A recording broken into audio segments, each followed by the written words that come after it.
Tolong diwaspadai anak-anak kita. Ini anak generasi kita, saudara kita, jangan masuk kelompok-kelompok perang umat ini nanti. Sengaja ini ada orang memelihara kelompok ini, supaya umat ini konflik, pecah-pecah umat ini. Suatu saat nanti tinggal dikasih senjata untuk perang sama mereka. Itu diinginkan oleh musuh-musuh Islam sekarang. Jadi pembicaraannya nyerang umat Islam ya. Tapi tak ada berbicara bagaimana kepentingan umat Islam secara keseluruhan.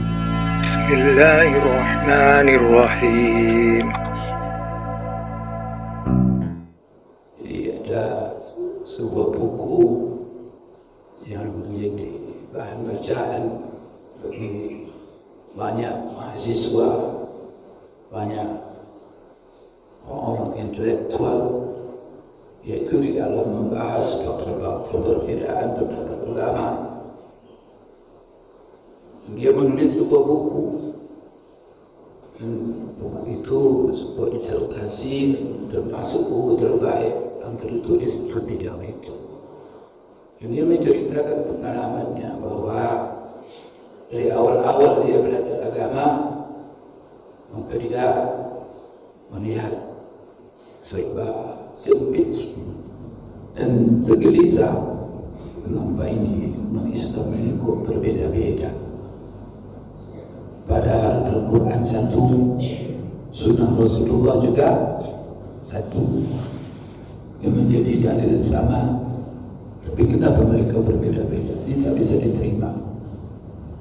Kenapa mereka tidak merujuk kepada Quran dan Sunnah saja? Sehingga kita tahu di mana-mana Quran Sunnah, Quran Sunnah, Quran Sunnah. Tapi ketika itu dia baru tingkat SMA. Akhirnya dia belajar terus, belajar sampai ke tingkat doktor. Habis itu baru dia mengerti dan paham. Akhirnya dia sendiri yang menulis bahwa perbedaan itu bukan sembarangan, bahwa perbedaan itu hakikatnya memberi keluasan dan beragama. Bagaimana perbedaan itu didasarkan sekali kepada faktor-faktor ilmiah yang tidak bisa kita tolak dan kita pandang. Siapa yang menghendaki adanya perbedaan-perbedaan itu? Allah dan Rasul sendiri. Tapi perbedaan itu disebut perbedaan yang ditolerir. Dan itu juga ujian Allah kepada kita. Supaya dengan perbedaan itu bagaimana kita menjaga ukhuwah. Silakan berbeda, tetapi tidak boleh berpecah. Tidak boleh dijadikan perbedaan-perbedaan yang dilegalkan, yang disebut oleh para ulama, semua ulama, bahwa perbedaan-perbedaan itu namanya perbedaan sa'id, perbedaan berbahasa hukumnya yang legal. Itu sebuah ulama. Maka tidak ada yang namanya ulama, bukan ulama ya, yang mengatakan harus disatukan pendapat itu semua. Tidak ada. Ini zaman sahabat yang ini. Ada orang memaksa supaya seluruhnya seperti dia. Ini yang sebenarnya orang yang membuat-buat dalam agama, yang mana Allah sendiri, Rasul sendiri memberikan lapangan perbedaan itu. Tiba-tiba dia mendakwa, memvonis begini, inilah yang sunnah. Ini akhirnya dia menimbulkan konflik sampai hari ini masih ada. Semakin tajam juga, heran saya. Hari ini saya juga diundang ke sebuah masjid. Ustaz datang, Pak Ustaz, ini berbahaya sudah masjid ini. Sudah mau konflik lagi. Tidak ada lagi maulid Nabi. Ustaz-ustaznya, ustaz mereka saja lagi, tidak boleh ustaz lain masuk. Masjid banyak orang. Ini kelompok-kelompok ini mau kemana, mau apa sebenarnya, mau berantem. Jadi kalau dibiarkan merajalela konflik umat ini, siapa yang membuat kelompok ini Bapak Ibu tidak tahu kita. Tapi masalahnya cuma zikir bersama, maulid Nabi, qunut subuh, yasinan, astagfirullah. Itu dijadikan sebagai perbedaan mengotak-ngotak umat. Kalau umpamanya ada orang membuat kiblat ke timur, dia boleh. Ini sholat subuh dibuat 3 rakaat. Ya kalau hanya zikir bersama, itu kamu jadikan sebagai astagfirullahaladzim. Ucap nama Bapak Ibu. Tolong diwaspadai anak-anak kita, ini anak generasi kita, saudara kita, jangan masuk kelompok-kelompok ini. Perang umat ini.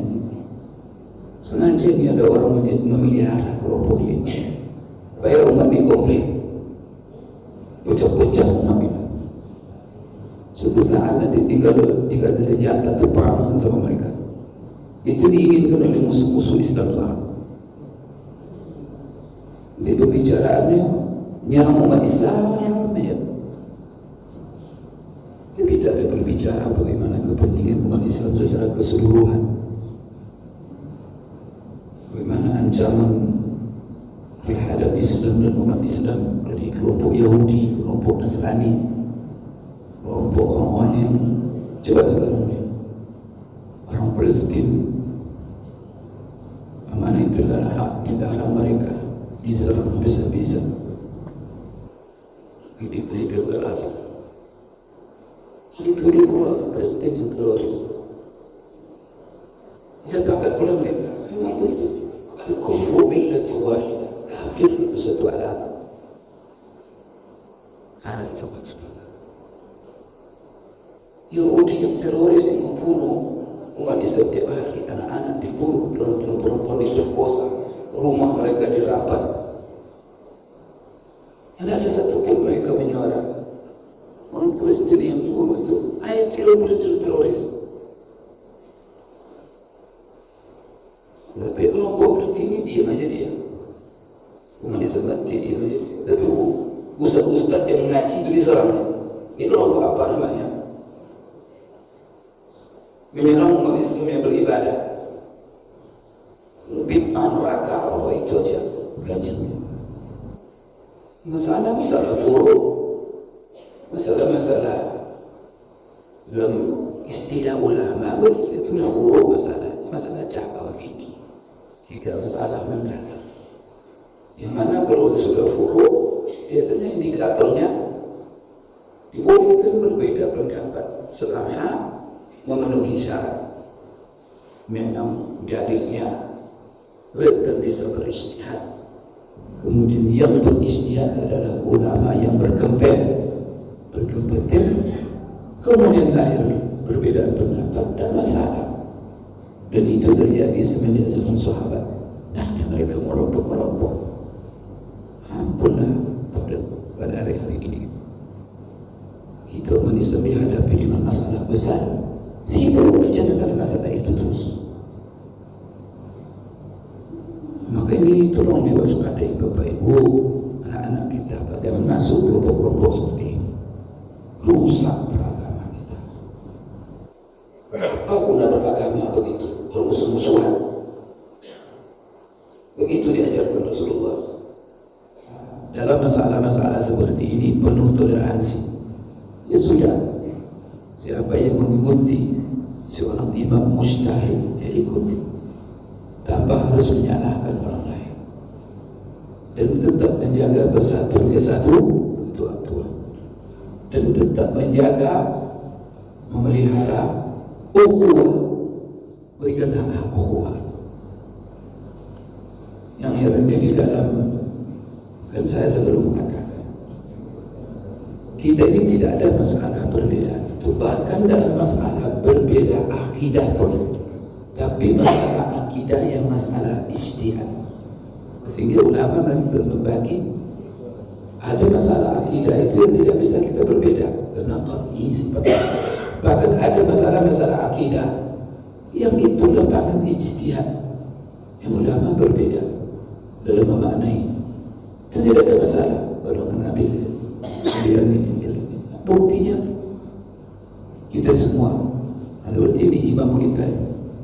Kalau imam kita ini saya yakin akidahnya Asy'ari.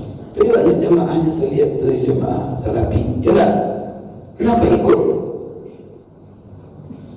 Kalau sesat dia ini batal solat dia. Kalau diikut berarti dia akui imam itu. Berarti dia akuinya. Nah, seharusnya kalau solat kamu ikuti dia, bagaimana yang lain-lain? Solat itu tiang agak standar, barometer. Kalau kamu mengikuti solat berarti ikuti semua. Berarti saudara kamu dia, kamu ikuti dia. Kalau kamu katakan dia sesat dari awal, jangan ikuti. Tapi setelah sholat membuat macam-macam. Apa itu? Astagfirullah. Dia ikuti juga, tapi setelah sholat paham. Anda tidak mengerti di sholatnya diikutinya. Siapa yang mengajarkan itu? Saya akan membangun ukhuwah kita yang selalu menyerang, jangan sudut menyudutkan. Begitu juga kita Salafi itu bermasalah. Enggak, akidah Salafi. Buktinya kita pergi umrah ke Mekah, ikut Imam Masjid Haram. Imam Masjid Haram tak akidahnya Salafiyah. Buat jemaah sendiri di Masjid Haram. Enggak kan?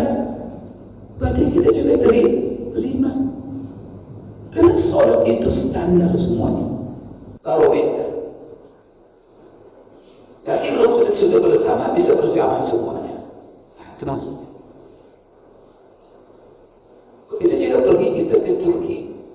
Itu akidahnya, itu akidah Pak, berbeda manhaj akidahnya. Maturidi, bagaimana mereka memandang sifat Allah berbeda dengan manhaj Asy'ari, berbeda manhaj Salafi. Tapi mereka semuanya satu, Ahlus Sunnah wal Jamaah. Perbedaan itu tak ada masalah, tidak membuat berpecah. Buktinya Pak, sama-sama sholat, sama-sama bisa menjadi makmum di belakang semuanya. Mazhab fikih juga berbeda. Ini hanya Syafi'i, ini mazhab fikihnya, ya kan? Buktinya kunut subuh. Nanti kalau ada yang mengikuti Mekah, sholat kita subuhnya kita ikuti pula. Padahal mazhab fikihnya hamba ini. Tak ada masalah, tak ada kunut bagi mereka, tak ada jahar bismillah dalam sholat mereka. Pergi kita ke Turki, kita mendapatkan imam mazhabnya Hanafi, boleh kita ikut tak? Nah, ada masalah. Berarti saudara kita semua, tak boleh kita saling menuding, apalagi membuat kelompok-kelompok bermasam muka. Dan kita bayar ukhuwah. Ini Bapak Ibu yang kadang-kadang tersama siapa yang menusuk ini memecah-mecah pada umat Islam dalam masalah-masalah yang harusnya mereka tidak terpecah belah. Dan ini masalah namanya masalah furu'. Saya selalu katakan, kalau dalam masalah furu' kita ini berpecah belah, hancur kita sehancur-hancurnya. Tidak akan bertemu kita. Maka kita berantem isi Muslim. Kalau masalah-masalah furu' kita jadikan sebagai standar perbedaan antara kita.